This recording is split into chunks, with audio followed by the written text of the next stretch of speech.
Standing behind me lies one of Folkestone's most amazing World War II secrets. We're talking about the day of Remembrance Bunker, and I think it's about time we should go in and check it out. So let's go, come on.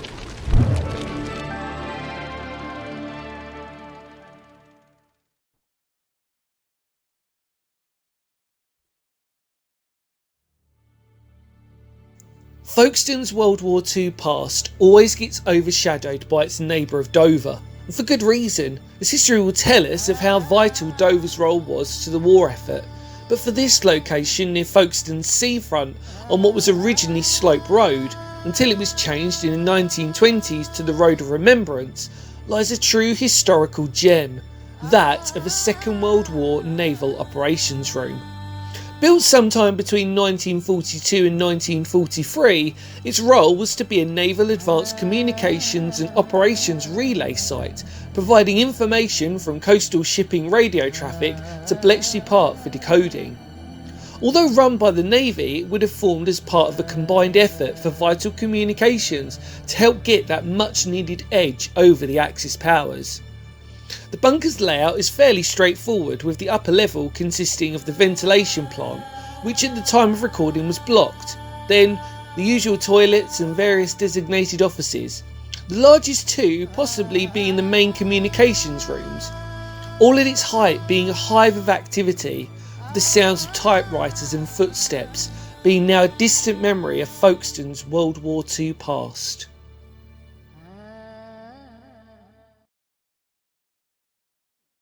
Welcome to Folkestone. I haven't been down here in a long time actually. One of my bestest friends, Josh, I know you're watching, mate.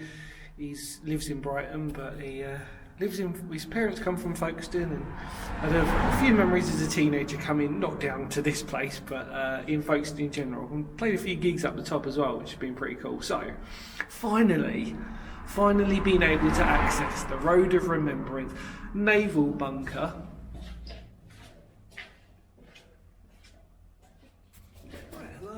Always wanted to do this one.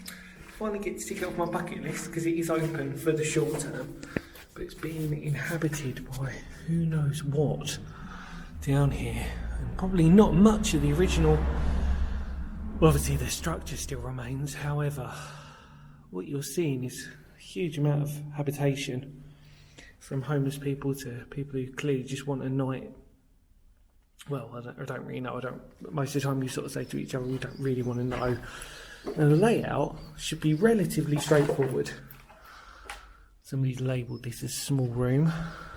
So we're looking really at we'll only do what we can do. I know it sounds a bit stupid, but we'll do what we can do. However, there is all manner of things down here. And yes, I've said it numerous times before, I'm on my own. So, you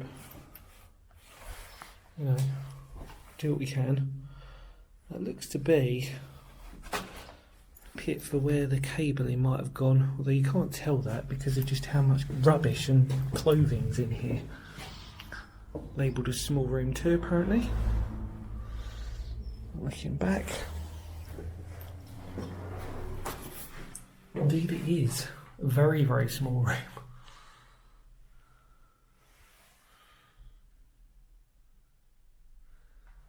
With the original wooden frame, and it'll be a game today of just basically trying to pick out as much original fixtures as possible. Slightly concerned, I charged my torch up, especially for knowing that I was going to come here today, and it is playing silly buggers. I think it's just having a weak moment today. Security saves lives, apparently.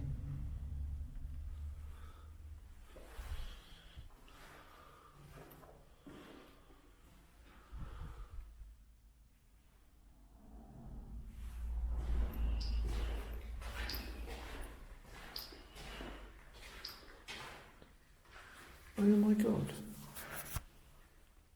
Is my torch coming out? Holy crap. Wonder what that was. I've only got one torch left. My strip light torch has just died.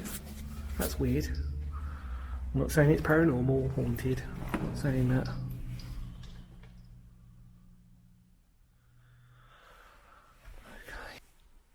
This is clearly what the vents and everything were.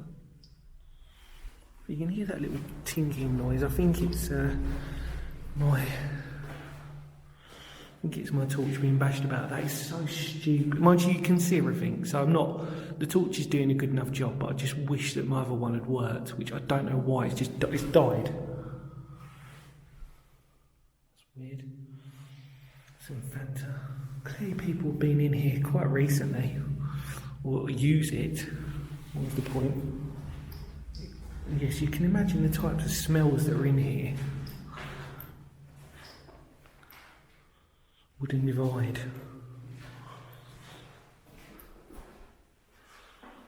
There you go. And then the vent. It carries on.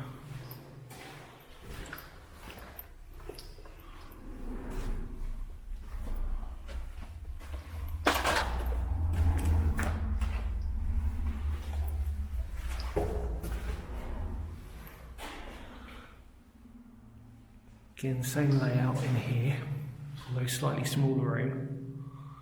Again, following the vent that is seen way better days. The wooden framing still here. I've just realised it's my backpack, so sorry for that little ding ding ding noise you can hear. Didn't do my zip up on my bag. And this is the other room, so we were there, flashing light. So this is the room that divides both corridors. Obviously used for communications and command. You're literally right by the sea here.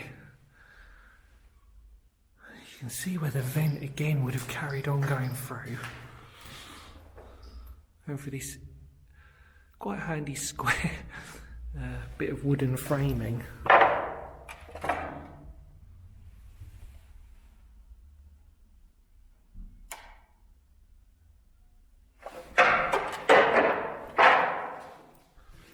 Sorry about that. Let's keep going.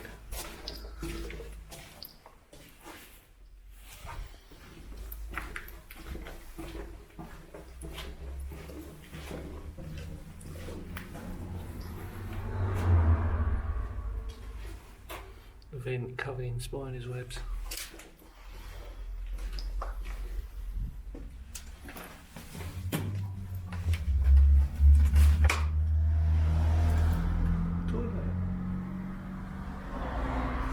Door.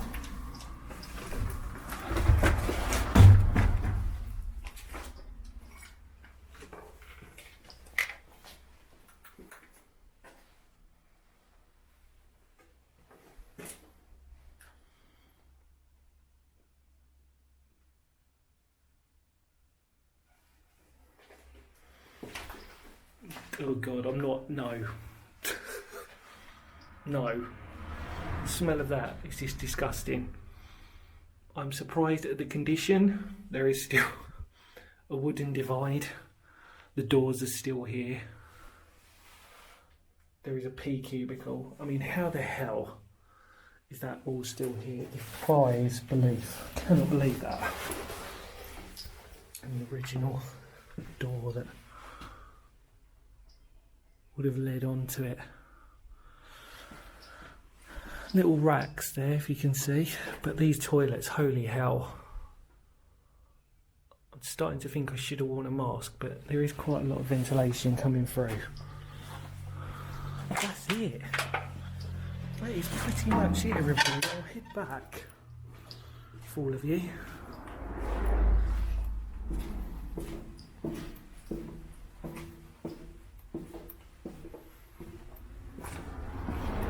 We'll go through the main corridor. So, 2 rooms on the left, a huge block divided into one huge bunker. This is what it's labelled as. It's labelled as a bunker. And you can tell we're right by the main road because of the cars. And then it goes round the outside. Around the outside, and then you've got 2 small rooms, as somebody kindly labelled that were on the right. And then that's it. It's a wonderful little journey into the unknown. The unknown of the Naval Command Bunker. Smells disgusting. Right, I've got to go back and do some external footage. In fact, let me take you one more time. I'm so sorry for all these little clicking sounds.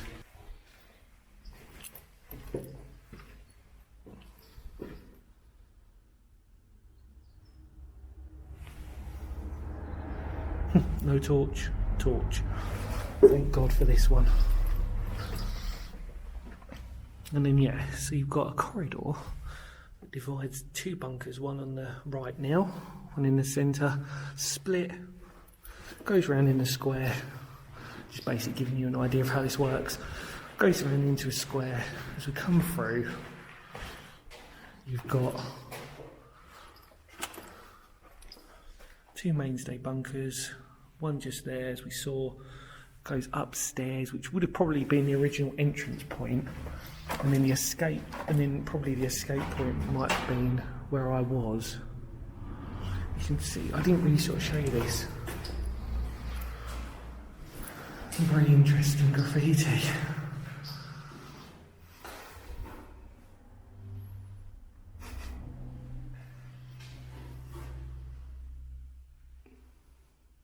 See, a lot of drugs have probably been taking place in here, do you reckon? Forgive me that I'm having to sort of be very careful looking down. There's been times before when, oh sorry, you don't really want to tread on needles or anything like that. And then again, looking up, we have the toilets on the left. So yeah, that's it. Incredible bunker for the situation, but as we know, these types of things are unfortunate. The fact that they are being used in this sort of way, but that's, you know, happens, doesn't it? Does happen. Right, any more words of Phoenix history as I turn my torch off. Thank you as always for watching. Stay safe no matter what you're doing, and I will see y'all very soon. Goodbye for now. Take care. Goodbye.